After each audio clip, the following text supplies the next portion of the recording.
It starts from the moment you enter the court. We walk into a gym, we're hated by 50% of the people and we're loved by 50% of the people, depending on the outcome of the game. My name is Garrett Daggett.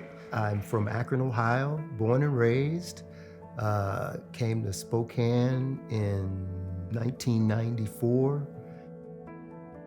Basketball was really it was intertwined in my life. In Akron, Ohio, basketball and football were the mainstream sports. My family was known for playing basketball through my uncles and then some of my older cousins, and then me. Got to be on a couple of championship teams, went to college, ran track in college, did high jump, long jump, triple jump. Anything to do with jumping or running was in my forte. When I was in the Air Force, I played for the base team, and you play in those intramural squads. And serving your country was one thing, but basketball was the thing that I wanted to be doing. And so I had an opportunity to actually play for the all Air Force basketball team. And that was serving my country in a different manner, in that we had the ability to meet guys from different military backgrounds, Air Force, Army, Marines, Navy, and there was this tournament that they would allow us to play in. But as an official today, we really are, we're there to serve the schools, the students, most importantly, to make sure we're creating a fair atmosphere for both teams, upholding the integrity of the game, and it's just been wonderful. My name is Hannah Shehaber. I'm from Oak Lawn, Illinois. Been a soccer official for 21 years. Moved here at the age of 9 and been living in Chicago ever since. In Dubai, where I grew up, soccer is literally the #1 sport. There's nothing like it. Parents and uncles and cousins or whatever, that's all they watched is soccer. That's all they played is soccer. So that's all I knew, it was soccer. At the time, I didn't want to play sports. I was very active, but it wasn't in my head, oh, I want to grow up and play soccer. Females in general in the Middle Eastern culture are not encouraged to be in sports. I realized that I really truly loved soccer when I was a freshman in high school. The first year they started a soccer program for the women, and I just wanted to be on that team, the first team, and that's when I just fell in love. I chose to be an official when I was a senior in high school, 17 years old. I think it's the best decision I've made because it made me see things in their lens. And the crossover wasn't really that difficult. You could play, and you could make extra money on the weekends on the side, and why not? Regardless of what culture you are, regardless of gender, regardless of anything. Why can't I do it? My name is Kaylee Kimura, and I'm a basketball official and volleyball official for the NCAAs. I'm also an international basketball official. Getting into sports started when I was pretty much coming out the crib. My mom was a school teacher for physical education and also dance and art. And my mom was a coach for multiple sports. My dad was a psychologist. But of course, my mom took me to all the practices, so that got me started early. My first sport was soccer, and then I got scholarshiped for volleyball at Cal State Ole. My relationships with officials coming up was hot and cold sometimes. I was definitely one of the more fiery athletes, especially when I played basketball. I felt like sometimes I would block a clean shot and then a whistle would go and then I would have some words. And so I was one of those people that would definitely speak up if I didn't feel like the call was correct. But in terms of my overall relationship with them, there was much respect, and I definitely remembered the ones that were doing a good job. I played basketball with some of the officials that are my mentors and have started me on that route. I think when I was objecting loudly to a call here and there, my officiating friends would razz me and they would be like, you should definitely do this, They brought me in, they took me under their wing and they said, come to this camp. My first camp was the Ed Kikuchi basketball camp, and it was for beginners. I wasn't even in a high school unit yet. It was a good first experience for me, and they were very encouraging, so it kind of kept me on my progress through. My name is Gene Sterator. I was an NFL football official for 15 years and a college basketball, Division I college basketball official for 27 years of my life. You know, I got into officiating because my father was an official. Really from the time I was born. I was one of 7 children, and officiating was part of our family life. It wasn't just the game.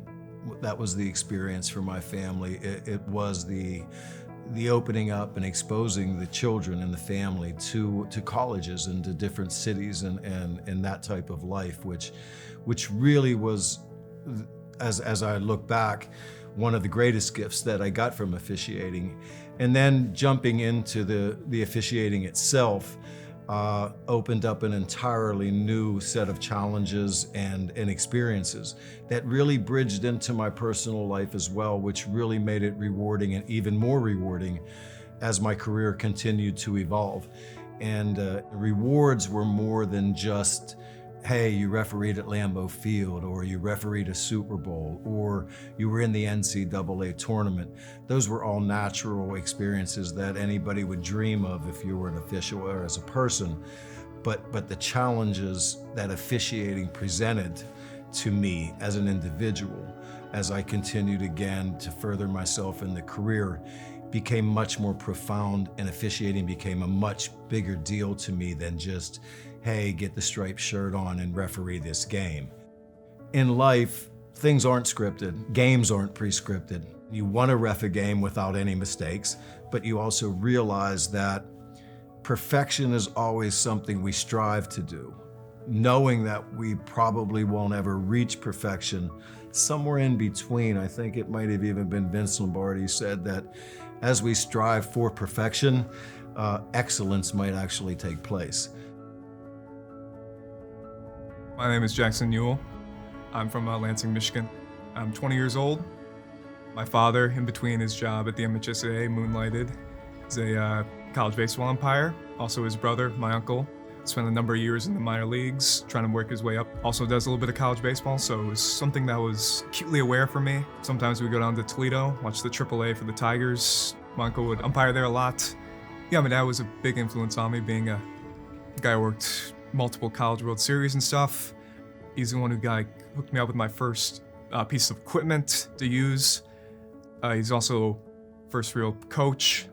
So he kind of brought every little aspect of baseball to me, and how much I appreciate it. And from the player, from the official, from the coach standpoint, he wrapped that all in one and allowed me to really appreciate the game and want to get back to it that way.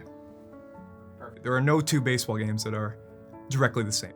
Different officiating crews, different way they see the game, different ways they like to approach managers, players, situations, all that kind of stuff. You know, the passion you feel for baseball never really changes, and that's something I can still apply to officiating it because I still enjoy it. If you carry that passion of baseball with you, it's hard to really let it go.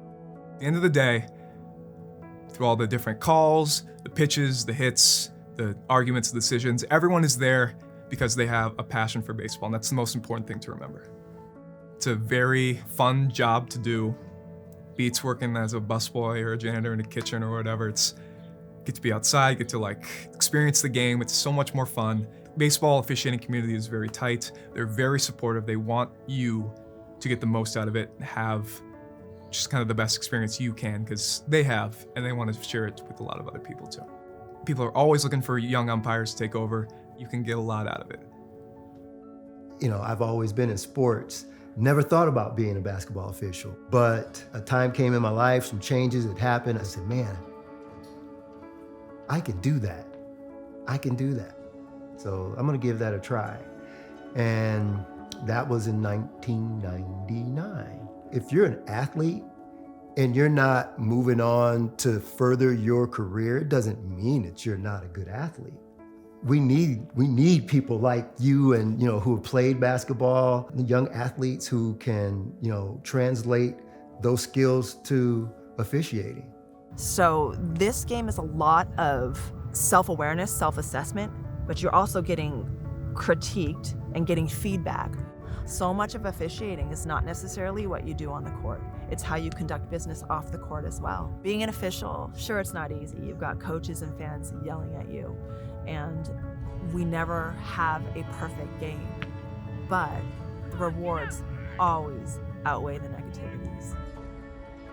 What I feel is most difficult in officiating, whether it was boys or girls, but most definitely boys soccer, was trying to gain the same respect as my counterparts that are male. And I definitely received a lot of harsh comments over it throughout the years. And, you know, sometimes it deflates a person, but it made me just want to keep pursuing it and persevering so that I didn't allow those people to have the best of me or take away a passion of mine. Look, you're out there working with multiple people with multiple personalities, right? And you gotta juggle it. You gotta multitask being out there, not only focusing on the game and making sure you're calling the laws of the game in accordance to the game, but you also gotta keep in mind the safety and keep in mind the partners that you're working with and keep in mind the coaches and the teams. I mean, look, I didn't have an easy road starting out and going through it. I'm blessed to have had the opportunities that I've had. And if it wasn't for those difficulties, I don't think I would be where I'm at. Right. Messes are sometimes blesses, right? It would have been stupid of me to give up. I would have done myself a disservice because it helped me become not only a better official, but a better person. And what I really found that officiating gave back to me as a man and as a person was it taught me so many of the virtues in life, which I feel like benefited me and hopefully are still benefiting me as a human being. When you officiate, you realize that on any given day, on any given game, one situation may come up that lasts seconds. In that situation, if it's done incorrectly, it could follow you the rest of your life. You must navigate that mentally to embrace that pressure. And I think personally that it helped me become a better partner in my loving relationship. I think it helped me become a better father to my children and I think just a better person overall. And it doesn't have to be at the professional level. It happens in every town, in every game. You're the person that sets the table for the atmosphere to be played correctly, but you never exceed the spotlight.